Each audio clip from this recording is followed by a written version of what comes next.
It ain't the left side or the right side, then it must be the FinSide. It ain't the left side. Thank you, Solo D. Welcome to another episode of On the FinSide here with Kat and Paul. Follow us on Facebook, Twitter, Spreaker, iTunes, YouTube, iHeartRadio, and on Spotify. Also check out our merch store on thefinside.threadless.com.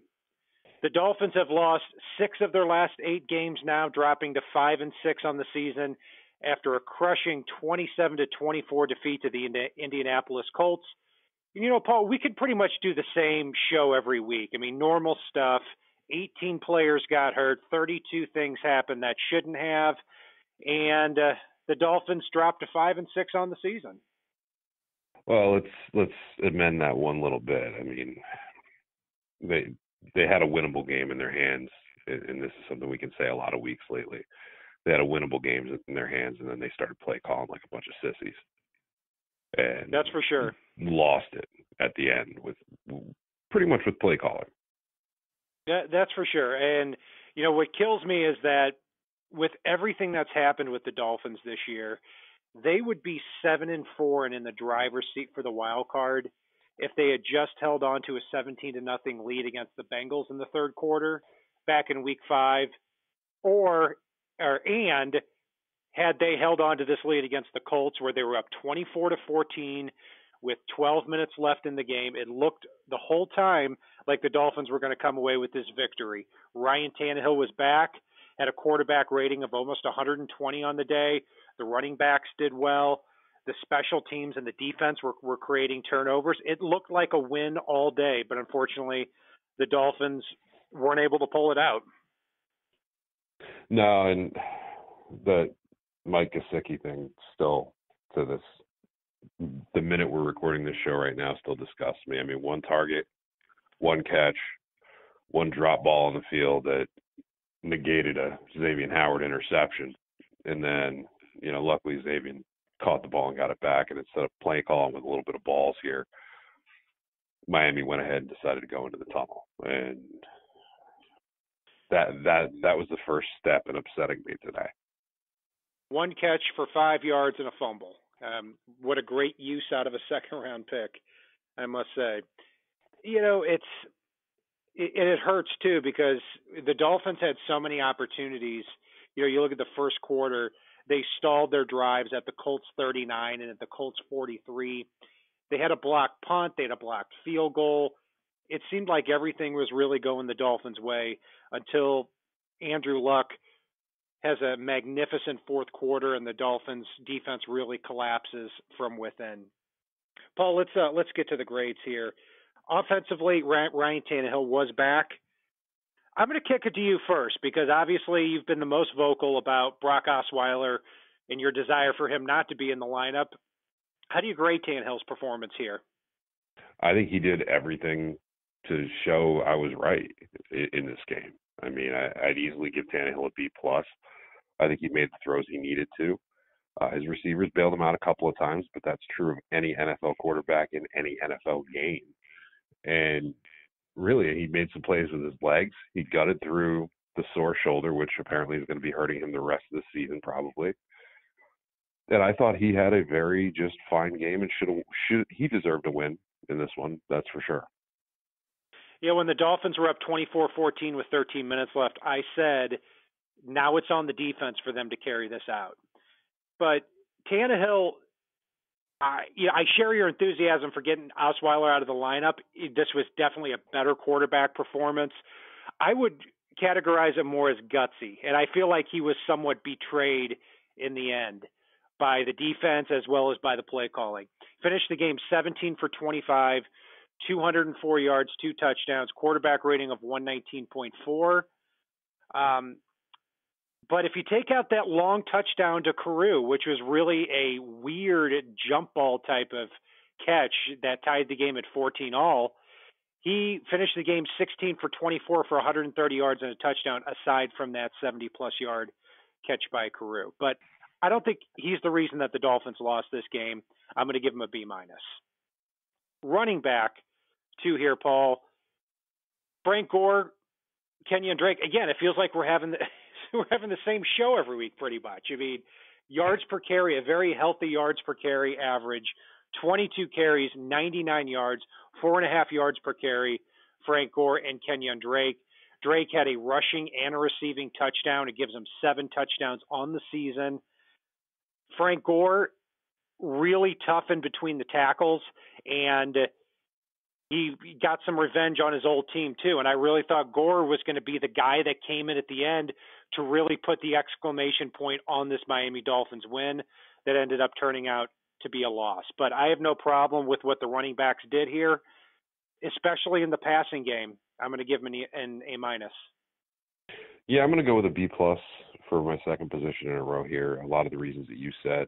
I liked the way that they seemed to balance out Gore and Drake a little bit in this one. Balaj came in and was there. I do like the promise for the future that I see in Balaj, even though he's not there yet. But yeah, I think, like you pointed out before, play calling, and we can have the same show every week, unfortunately. And a lot of that really makes Adam Gase's post-game presser piss me off even more, which I know I'm going down a little bit of a rabbit hole here. But when he's saying that we're going to get back in here on Wednesday, we're going to correct the mistakes. No, you're not.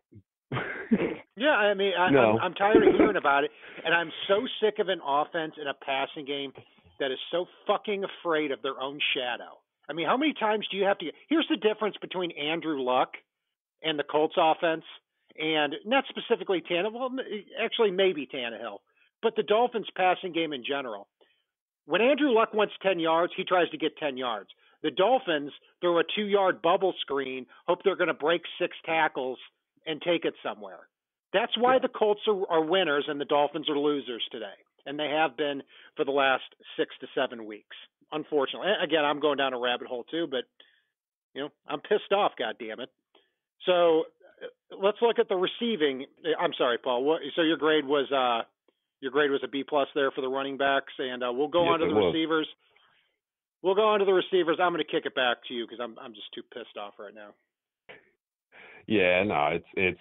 I mean, they ran a graphic during the game early on when Danny Amendola, after trying to gut through a little bit of the ouchies, wound up coming out of the game and staying out. They ran a graphic, and it's pretty telling, and it shows just how gutsy Tannehill's performance in this one was. And this is not me saying Tannehill's the Messiah, but Miami's top 5 wide receivers were out of this game. Their supposed top tight end, as I've already pointed out, had 1 catch for 5 yards and a fumble. Most teams only carry up to 5 wide receivers. Miami's top 5 receivers were out. So right there, the fact that Leonte Carew, Kenny Stills was still in the game, but besides Kenny Stills, Miami's top 5 behind him were out. So, I mean, that speaks volumes because, for one, they can put their best on Kenny by far. They can double team Kenny. And then you're talking about really your 7th string wide receiver is your number 2. So that tells you right there where Miami's at receiver wise. And yeah, Devontae Parker's in there too, but okay. Has he done anything lately? No? Okay. So really I'll give the receivers a B minus because outside of the Carew catch, there really wasn't much. The running backs were a lot more effective in the receiving game than most of the receivers were. And that Mike Gesicki fumble, screw it. I'm going down to a C for this because that Mike Gesicki fumble, because we're counting the tight ends here, was so critical. I'm so tired of Miami looking for a tight end and not having one, especially, given what. Yeah, ever since Charles Clay left. And hey, yep. Maybe the Dolphins can get Charles Clay back for cheap next year if the Bills end up cutting him. Because, I'm with you. I mean, it seems like anytime they go the cheap route with a Marquise Gray, Nick O'Leary, guy like that, they block well and they exceed some expectations. Yeah, Gesicki is, again, I know he's a rookie, and tight end is a hard position to learn as a rookie, but this is really bad. And going back to what we said in our pre-draft analysis, I don't see Gesicki being a good player. I really don't. I don't see a blocker. I don't see somebody who gets deep. I don't see somebody who outmuscles defenders for a football. I didn't see that at Penn State either. So, not a big fan. But as far as the receivers, a lot of injuries. So Albert Wilson's out for the year. Jakeem Grant's out for the year. Amendola got hurt. did not play for most of the game. Kenny still seems to be lost ever since his injury with the combination of Tannehill and Osweiler being out. Devontae Parker continues to be lost. After the Texans game where he seemed to break out, he's had 9 catches for 61 yards in the last 3 games. So Devontae Parker really not putting on a good show as far as wanting to get that 5th-year option. So I'm right there with you on the C. Offensive line. Now, this is a little bit up and down because on one hand, Ryan Tannehill, I thought for the most part, was protected very well today. Again, we keep going back to what we seem to be talking about a lot. At the tackle spots, Tunsil and James kept the pressure off. Now, Laramie Tunsil did have 2 costly penalties in the first quarter that stalled drives. But given how well he's played this year, I'm going to let that one slide. Ted Larson is terrible. He is a terrible football player. Go to my Twitter page, BrianCat13, and look at a 3-second clip I have of Ted Larson. Late in the fourth quarter, with the Dolphins leading on a 3rd down play, Ted Larson does not even make contact with defensive tackle Marcus Hunt. He also had 2 pre-snap penalties too. So overall, Juwan James, Laramie Tunsil at the tackle spots. If you dismiss the penalties, I thought they blocked very well. Our boy Jake Brendel, not only did he play, Paul, at a high level at left guard, then they moved him to center, and he played at a high level there too. So he keeps getting better and better. But overall, with this offensive line, the penalties take it from a B+ or an A- down to a B for me. It's going to be a B- here for me, and most of that's something that you've already talked about in Ted Larson. I mean, Jakey Boy looks good yet again, and it's nice seeing him cracking that lineup. I'd like to see them find a role for him next season. I think he needs to be a player that's involved. I think he's shown that both before this year and, in his limited action already. I think he could really help solidify that offensive line when they get Josh Sitton back. I mean, maybe next year your offensive line across the board is Dan Kilgore at center with Sitton and Brendel at guards, Tunsil and James at tackles, and suddenly you got a pretty damn good offensive line. So a lot of good that you can see in this offensive line and what they were able to do today. But yeah, it's a B- for me, and a lot of that's Ted Larson combined with the penalties. Yeah, if you can get Sitton back next year, and I hope they keep him, they have an option to cut him and save about $5 million. But if you've got Sitton at left guard, Tunsil and James at the tackle spots, and even Brendel and Jesse Davis at center and guard, I think that's a really good offensive line right there. And I think the Dolphins are going to add on players along the way too. So this is a unit that continues to overachieve. One of very few units on the team I can say that about. Moving along to the defensive side of the ball, Paul, Cameron Wake and Robert Quinn each should have had a sack. And heading into this game, Andrew Luck had not been sacked in 214 dropbacks. Robert Quinn got one, and then it was called back on a penalty. Then Cameron Wake got one and a forced fumble there in the next quarter. So this was the first time Andrew Luck was taken to the ground since week 5, believe it or not. Overall, I thought Wake and Quinn did a very good job providing pressure all game. I can't say a whole heck of a lot about the rest of the defensive line. I mean, Gotcha and Spence up the middle, they were okay after the first quarter as far as stopping the run, so I give them a little bit of credit there. At defensive end, Charles Harris and Andre Branch just look completely useless there as those 3rd and 4th defensive ends. The Colts running backs had 24 carries, 113 yards, 4.7 yards a carry. And overall, this defensive line only had 1 sack from Cameron Wake when you tally it all up. So not enough consistent pressure, not enough great run stopping. I'm going to give them a C+. Yeah, you said a mouthful there. I mean, they did get some pressure on Luck today. I didn't have a problem with the way Spence played.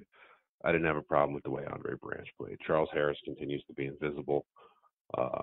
That said, I think we can all agree that Reuben Foster wouldn't have been the right pick either for this Dolphins team based on the last 24 hours.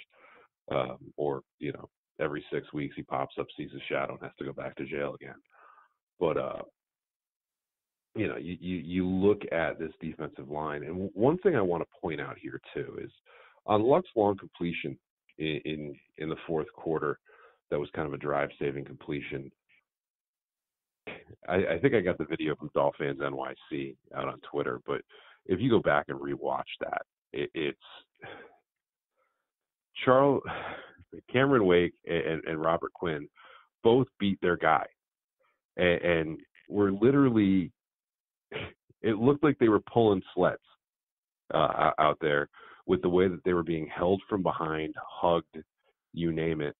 I think Wake was being double teamed and blatantly held by both, which you could see watching that video where they would have gotten to Luck without those holds. And that's the upsetting part to me is watching that, because that would have been one of a handful of plays in this game that would have completely turned the tide in Miami's favor. And it didn't happen because, Colts marched down and score. Miami couldn't. And it was one of those critical moments. So I can give these guys a B-. I didn't have any problem with how anybody played today. I would have liked to see him finish out a few plays with Andrew Luck. But other than that, I didn't have an issue with much with the D-line. And it's hard enough for Wake and Quinn to get to the quarterback without being held, because they have to really beat their tackle and hope that they can get to the quarterback before he steps up. And a lot of times that quarterback does step up. Part of the problem with the wide nine scheme there. Defensive tackle is going to be one of my biggest needs in the offseason. I think if you put a big guy there, then when those defensive ends get around the corner and that quarterback steps up, you've got a little bit of pressure there to take down the quarterback. Paul, I'm going to kick it back to you for the linebackers. I think Kiko had a great game. I think he got hosed on that one play call, the one that saved a drive for the Colts and kept it alive. I think it was another one of those critical moments in this game. There was nothing he could have done there. You could visibly see where he pulled up and didn't lay the guy out, a la Joe Flacco last season. But, he did make contact with Luck as he was sliding, but he was already committed when Luck finally committed to the slide. If he didn't commit, Luck is a mobile and big enough quarterback that he would have just stayed up and run for the first down. So it's damned if you do, damned if you don't. Damn the officials on that one. Because let's face it, you could go back and watch it from every camera angle. You can physically see Kiko pull up. He doesn't lay the wood into him, but there's no choice but to make contact on that play. And I'm sorry, that's just not a penalty that should have been called on that unnecessary roughness, keeping a drive alive in a game that was closely contested, and a few critical calls can go and make the difference. So that was kind of a bogus one. Jerome Baker, I think he continues to play well. And Rake McMillan, I thought, had a better game than we've seen from him. So, again, it's going to feel goofy, but my grades are not going to be low for many positions on defense, because I thought the defense played overall well and played bend but don't break in a lot of cases, and unfortunately got broken for them. So I'm going to go with a B. Yeah, B for these guys. Couple of things on Kiko Alonso. Overall, I think this was definitely a better game that he had, because Kiko, so many games we talk about, he's either awful, a lot of that is related to the defensive line, or he's making a lot of plays. He also had a blocked punt too, and it seems like, when you talk about somebody on the season who has 3 sacks, 3 forced fumbles, 3 interceptions, and a blocked punt, those are a lot of big plays for a linebacker that doesn't rush the quarterback very often. So I thought that was good. There were 2 plays. Number one, I will challenge you a little bit there on the Kiko Alonso penalty there. I do think that was one that should have been called, but it was hard for him to avoid that too, because when he came at there, he did end up hitting Andrew Luck in the head. You hit the quarterback in the head, you're going to get a penalty for it. So I can understand that right there. Raekwon had a huge play in this game where when it was a 7-7 game and it seemed like the Dolphins could not stop the Colts, then Raekwon had that forced fumble. So one of the few big plays we've seen from him this year, and he definitely had a better game. Yeah, I like Baker too. He covers a lot of ground. Overall, I'm going to give this unit a C+. Defensive backs. We had Brad Wells on the show, who's our Colts correspondent, and He said his biggest key to the game for the Dolphins for them to win it, don't let T.Y. Hilton get off the line of scrimmage. What did the Dolphins do? Let T.Y. Hilton get off the line of scrimmage. He finished with 7 catches for 125 yards. And anytime the Dolphins were able to jam him or were able to put Xavier Howard on him, he was an absolute non-factor. But unfortunately, they realized that a little bit too late. I can't say enough about Xavier Howard.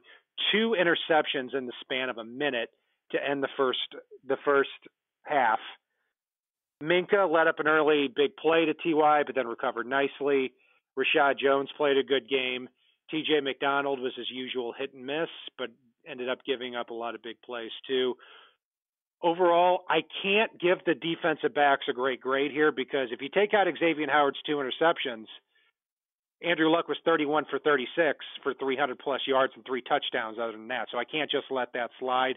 I've got to give the defensive backs a C-plus here. Now, the other thing to factor in, too, is T.J. McDonald did have a fumble recovery early on in the game. And then, you look at it, and a few of T.Y.'s receptions came over the linebackers, which I'm not going to fault the linebackers. They're not really designed to be covering a T.Y. Hilton style of receiver. That goes back to Burke for me, and I'm not going to demolish our secondary for that. Rashad Jones could have added a 3rd interception to this game very easily early on that could have helped turn the tide. Unfortunately, he wasn't able to come up with the ball, but he made a hell of a play to get out there. Again, I thought overall the defensive backs played well, and most of the issues I had were schematic in regards to who was covering who, when, and where, which I can't fault them for. And I do have to factor in not only the 2 interceptions by Howard, but he had, I think, 3 passes defense in this game. So looking at that, I can keep in that B range for the defensive backs as well. Yeah, 15 yards allowed from Xavier Howard overall. What a fantastic player. Sign him as long as the eye can see. Special teams, Matt Hawk had another monster game here, and so much of a reason, again, why the Dolphins were able to pump the brakes there on the Colts offense when it seemed like they were starting to pull away there in the first quarter. So fantastic game from him. Jason Sanders goes 16 for 17 on the year. Adam Vinatieri had a block kick. Kiko Alonso blocked a punt. So a really good day for the special teams unit. I'm going to give them an A-. I'm going to go with a solid A for a lot of the reasons you mentioned. I mean, they did their jobs today, and including Kiko Alonso on special teams. The return games weren't anything electric, but there were no issues with that either. And I think that's the only thing for me, though, that's keeping it from an A+, is we've gotten a little spoiled here with Jakeem Grant throughout the year. So the fact that we didn't see anything special out of the return game itself just drops this just a smidge for me. How about your stud and your jackass of the game, Paul? Jackass of the game, Mike Gesicki. Guess what? You again. Welcome back. Now that Brock's out of the lineup, we can turn that focus back to you.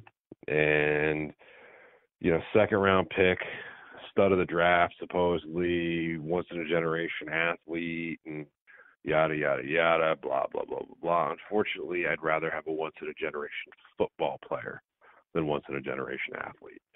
And the two do not seem to meet where Mike Gesicki is concerned. And that fumble was very critical. Miami, Xavier Howard picked the ball off. Mike Gesicki comes trotting out on the field, catches the ball over the middle, and gives it right back to the Colts. And leads me right over to my stud of the game, which Xavier Howard trots back out on the field, says, "Hold my beer," and picks Andrew Luck off on the very next pass. You can't say enough good things about Xavier Howard here. And the fact that he had the 2 interceptions in that quick span there was just absolutely something that should have been backbreaking for the Colts. Unfortunately, play calling, etc., didn't allow Miami to take advantage, nor did my jackass of the game, Mike Gesicki. And my stud of the game is going to be Cameron Wake. I mean, providing great pressure off the edge. Had 1 sack, very easily could have been 2 or 3. I saw the same holding calls that inexplicably are not called in this guy year in and year out. But it was his first first time Andrew Luck was sacked in 220 plus attempts. So kudos to him on that. My jackass of the game is Ted Larson. That's an easy one for me if we take Gesicki out of the equation. I mean, this guy should not be in the lineup. I don't care who you have to put in there. Like, literally, you can start pulling people off the street. Put Wesley Johnson in there. Move Zach Stir up to guard if you have to. Get this guy out of there. He's terrible. Go visit my Twitter page if you want to see a replay, a 3-second clip of how bad he is. So, hey, if we're going to keep Brock Osweiler on the lineup, might as well throw him at guard and see what happens. Yeah, might as well if we're going to end up paying him. So, Paul, Dolphins are 5-6. Not great times here, but the Dolphins do play the Jaguars at home and the Bills twice. Hopefully they can win those games and then be competitive against the Patriots and against the Vikings. Maybe they can pull out or they could have a good finish to this season here. So that will do it for our breakdown of the Dolphins' 27-24 loss to the Indianapolis Colts. You can follow us on Facebook, Twitter, Spreaker, iTunes, YouTube, iHeartRadio, and on Spotify. Check out our merch store on the FinSide.threadless.com. And if it's not on the right side and it's not on the left side, it is on the FinSide. Solo D, take us home. It ain't the left side or the right side, then it must be the FinSide. It ain't the left side or the right side, then it must be the FinSide. Listen, Dolphins fans across the land all tuning in to see what Brian Cat and